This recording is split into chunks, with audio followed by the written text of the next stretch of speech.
Yeah. Big J TV. Shout out to my members, man. Early access to members only. We talking about Sinners, man. Sinners, spoiler talk, man. And if you're one of my members, you have already gotten this content. I appreciate you for even showing love and appreciating the content for what it is, man. Exclusively for you. You get rewards on here, the homies. $3 a month. Let's get it. So what Sinners was really a genre mixing film, right? And the way I'm going to break it down is the first allegory, at least the first most obvious metaphor or storytelling is don't let infiltrators in, right? So I'm going to start off from the very beginning. I'm taking the plot points from Wikipedia. And I'm going to break down at least my thoughts interspersed between each narrative point and what I thought about it, right? So this is going to be off Wikipedia, but I'm still going to talk about it in between. So the plot goes, in 1932, identical twins and World War I veterans, Elijah Smoke and Elias Stack Moore, returned to the Mississippi Delta after years in Chicago working for Al Capone. So this sets it up again as a gangster movie. It's a gangster movie, period piece, based on two twins who were not only World War I veterans, but were also gangsters, right? And oftentimes when people who had been, especially black folks who had participated in war, they oftentimes did not come back to good jobs or get the same rewards or transferable skills and careers within the United States, right? So instead of, doing regular work, they decided to become gangsters in Chicago, working for, obviously, Al Capone. And y'all know how big Al Capone was in Chicago during that time. Using money they stole from gangsters, they purchased a sawmill from a racist landowner, Hogwood, to start a juke joint for the local black community. Their cousin Sammy, an aspiring guitarist, joins them despite opposition from his pastor father, who warns that the blues music is supernatural. Now, the way that they wrote that on Wikipedia is vague. The father says it's demonic. Okay, and by the way, I want to give credit to the pastor, the father who is the pastor. Let me get the actor's name. I don't think I have it here, but regardless of that, the father is definitely onto something. He says it's demonic, and he makes it very clear. And just to give, it's Saul Williams, by the way. He plays Sammy's father, Jedediah Moore. The fact is, he makes it very clear that, bruh, you playing with fire, right? And what sets this off, too, is that he said, come back Sunday, because this all happens pretty much in a day. It happens on Saturday, right? It says, come back Sunday morning. You're going to help me with the sermon, right? And what's interesting is the movie itself starts with Sammy walking into the church that his dad is preaching in, and he's bloodied. He's tore up from the flow up, you know what I mean? And dude's guitar is completely destroyed, and interspersed between that, you see scenes of the vampires. Now, we don't know this, and it basically does a retelling of the entire story, right? So here it goes. The twins recruit other staff, including pianist Delta Slim and singer Pearline, with whom Sammy becomes enamored as performers. Smokes his strange wife Annie as a cook, local Chinese shopkeepers Grace and Bo as suppliers, and a field worker Cornbread as a bouncer. Really, really important scenes here. First half of the movie, I say maybe 40 minutes of the movie, is setting up and introducing us to these characters, right? For me, the standout was Delta Slim. Delta Slim was not only as comic relief, but dude set up the narrative structure of a father figure, right? And that's exact contrast of Sammy's preacher father, right? Delta Slim is a blues man, You know what I mean? And he makes it clear, even with his storytelling, that he himself had experienced not only racism, but goddamn almost, slavery because of his blues, of his singing. So the fact they're setting something up here to talk about the influence of music, and we're gonna get to that. You know what I mean? I think Pearline and Sammy's relationship, I think that's something interesting to ponder over, right?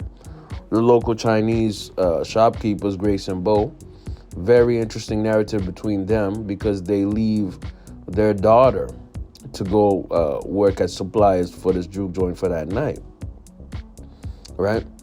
And we'll get to it a bit later that Grace lady almost sparked everything off. But anyways, man. Meanwhile, Stack reconnects with his ex-girlfriend, Mary, who passes for white.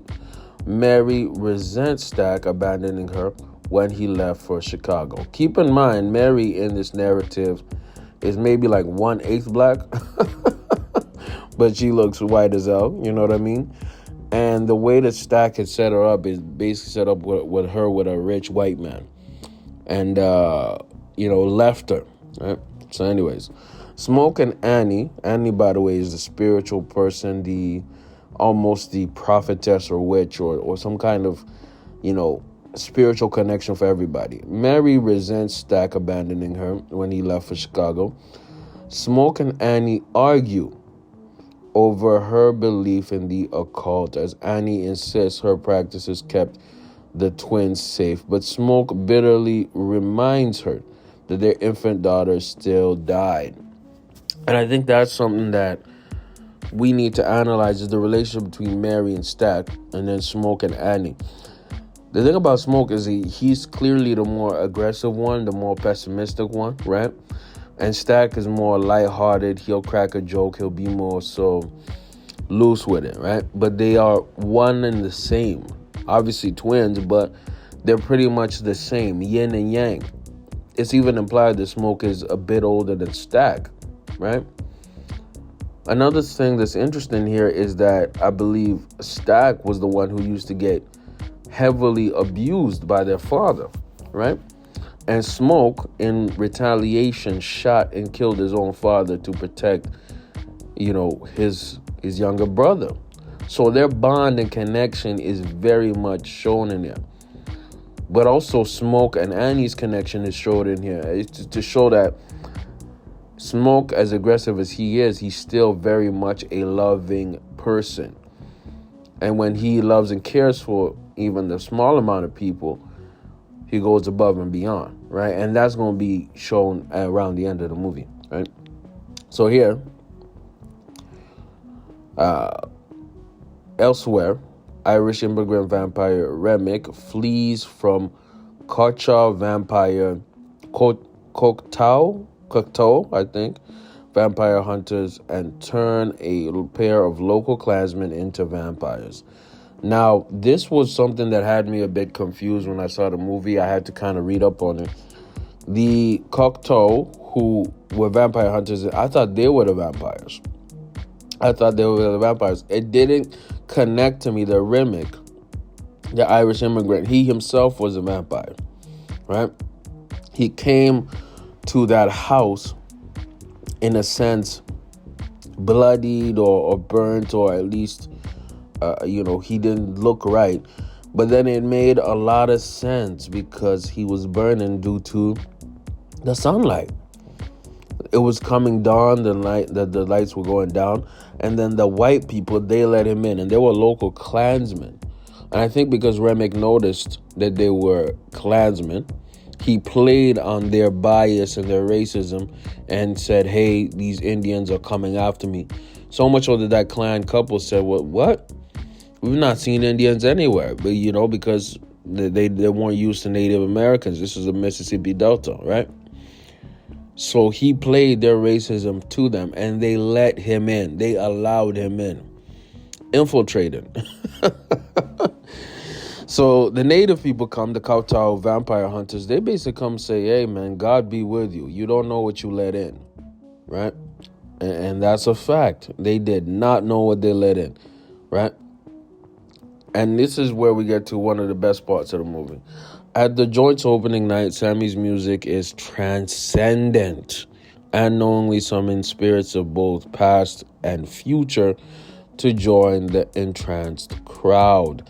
This is so magnificent, right? At this point, you have one of the best scenes that you've ever seen in cinema history where they're all dancing and you see the spirits, really the spirits, put into life of multiple past and future forms of music. And the music, of course, is mostly black music, which is African mixed, hip hop, rock and roll, all of that, you know what I mean? And then they also have dancing, right? The dancing and musical spirit. And it also intertwines, because there's Asian people there, Chinese music, right? Chinese culture, all intertwined together, right? And while Sammy's playing his music, the music is so powerful and transcendent that it actually summons those spirits.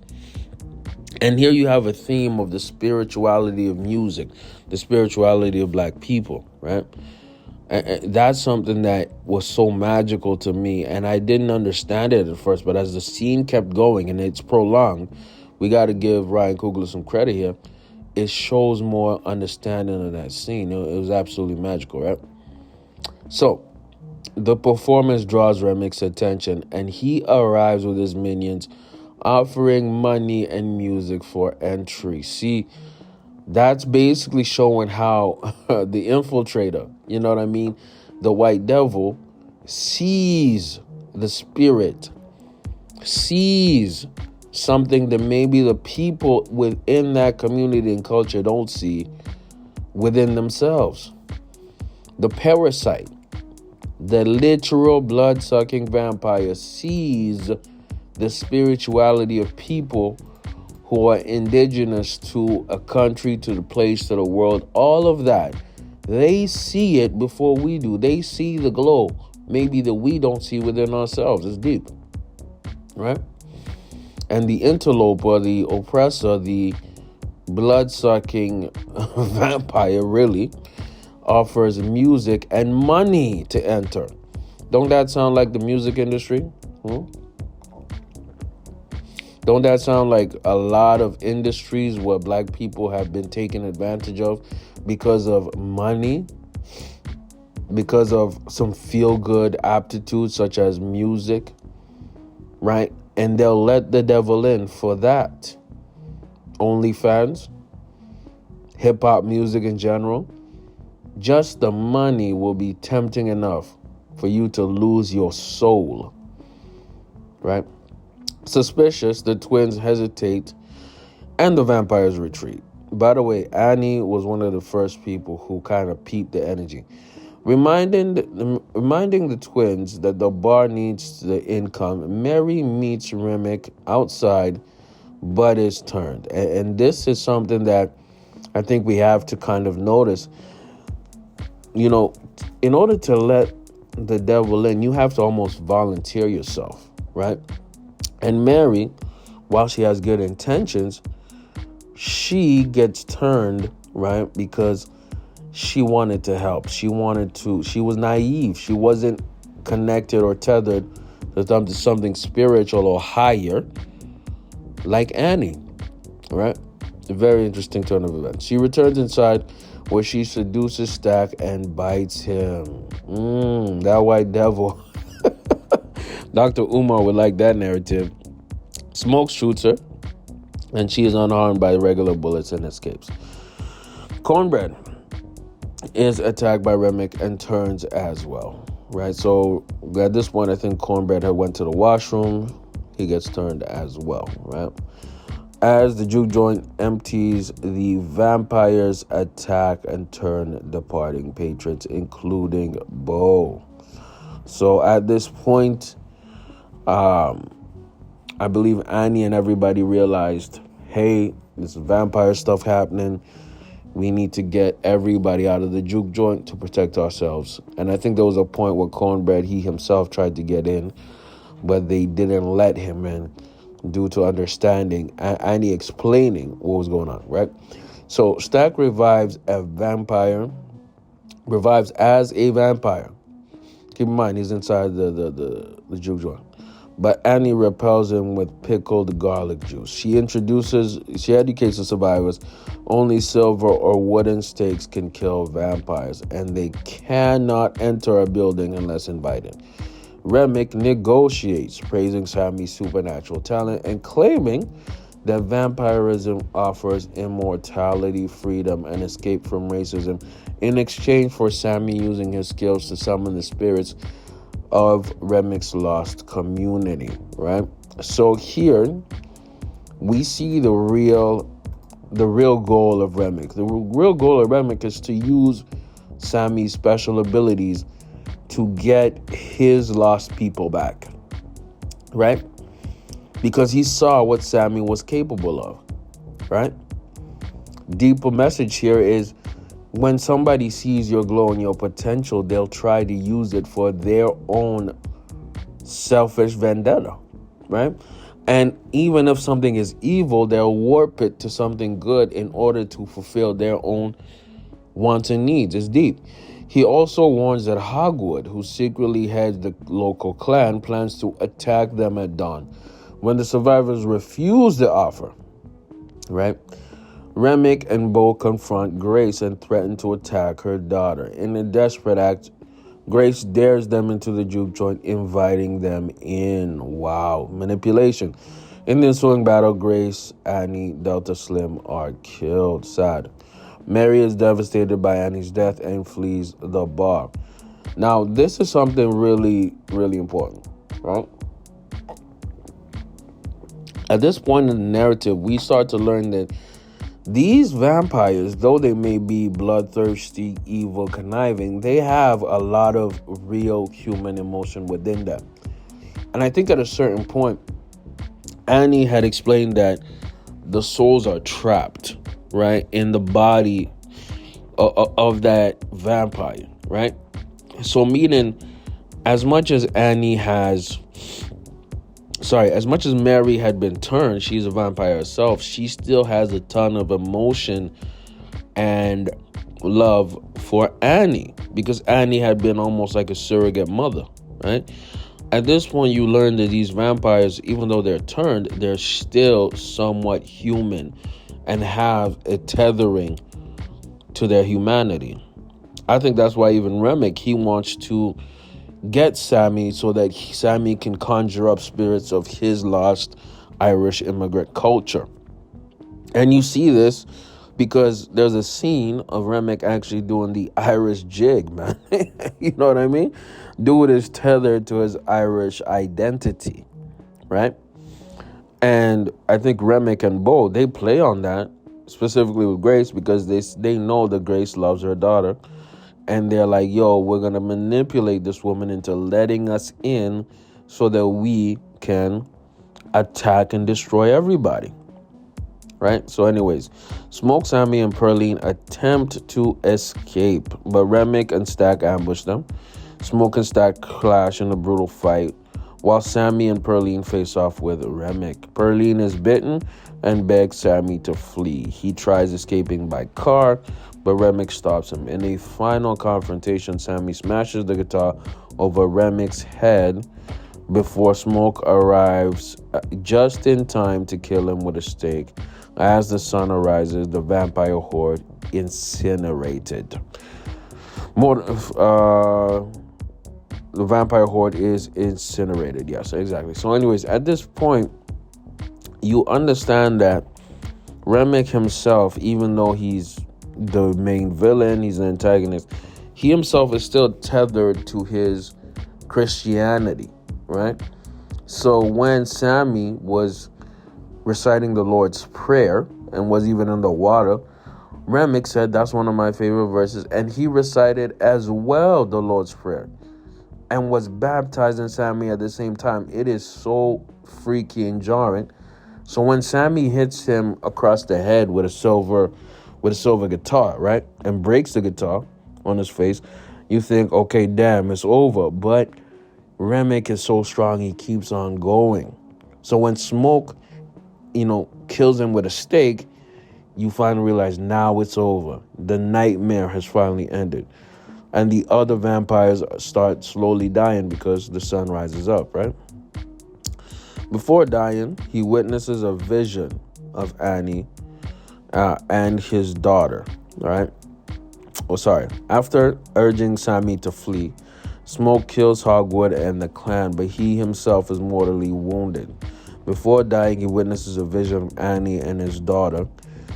Sammy, battered and grief-stricken, returns to his father's church. His father pleads with him to renounce music and seek salvation. Sammy refuses, leaving his guitar in his hand.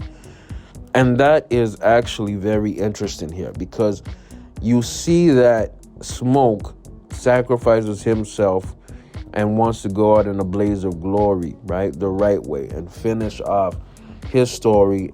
And it's almost alluded to throughout the movie that he will meet Annie in the afterlife or somewhere else, right? And I thought it was beautiful that ultimately, the second to last scene, where he sees his baby, his deceased baby, and Annie, right, in almost a vision, right, a last mortal vision. It's almost like a reward in a sense. It doesn't look like he's actually dying. It looks like he's transcending to a different realm, right?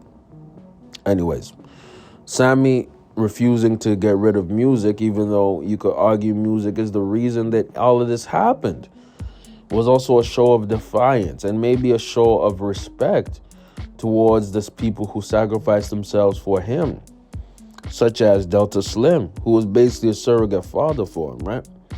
You see the themes of masculinity here: sacrifice, protection, you know what I mean? You know, those things come up so many times. And Sammy refuses to sacrifice something that has brought him not only so much pain, but so much joy, right? 60 years later, Stack and Mary visit an elderly Sammy, now a celebrated blues musician in Chicago. Stack reveals that he was spared by Smoke that night at the juke joint, allowing him to go flee under the condition that Sammy would live in peace. The couple offers him the chance of immortality, but Sammy declines. Stack asks Sammy to play a song. Sammy obliges. Afterwards, he tells them that though the fateful night still haunts him, until the sun went down, it was the greatest day of his life. Stack agrees, noting it was the last time he saw Smoke, the last time he saw the sun, and the last time he felt truly free. And I think that's, again, shows why Sammy, he himself, decided not to be turned into a vampire, not to be immortal, because he knows that he would be trapped. That's not freedom.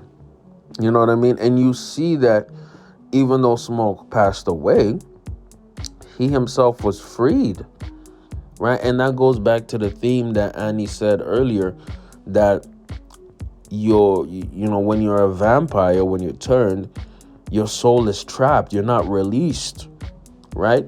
And even though Mary and Stack look young, they still look vibrant, they're still vampires. They're still stuck. They still are not freed, right? That's a metaphor to even black people, man. You might have everything, but you're still not freed internally. Who you really are is not who you really are. You are something else. You're not fully happy. You can't face the sun. You know what I mean? You can't, you can't spend time with people who you love because they've passed. You know what I mean? You can't feel free. You are stuck. You're stuck in the perpetual state of the same thing over and over again. You are somebody who is a blood-sucking entity. You're a spirit that's not supposed to be human at all. You're not human. You're not dead. You're an in-betweener. You know what I mean? And that really shows that Sammy himself was actually more free, even within the pain, within the fright, within the sacrifice that he made. You know what I mean? Let me know what y'all think, man. Shout out to my members. I might release this later on as a full as a full free thing, but our members get it early access and exclusively, man. I appreciate y'all more than you know. I might even write about this, man. I might write about it on Patreon, and I'm definitely going to put this on Patreon as well. Much love. Big JTV, let me know y'all thoughts, man. I think the narrative, again, of, letting evil in, whether that be in a community, whether that be racially, whether that be even politically, letting evil take over, and how the jealousy and, the understanding of somebody's greatness from another community or another entity is obvious in that narrative. You know what I mean? But hey, let me know how y'all feel about it. It's been Mick JTV, like, comment, so I'm out.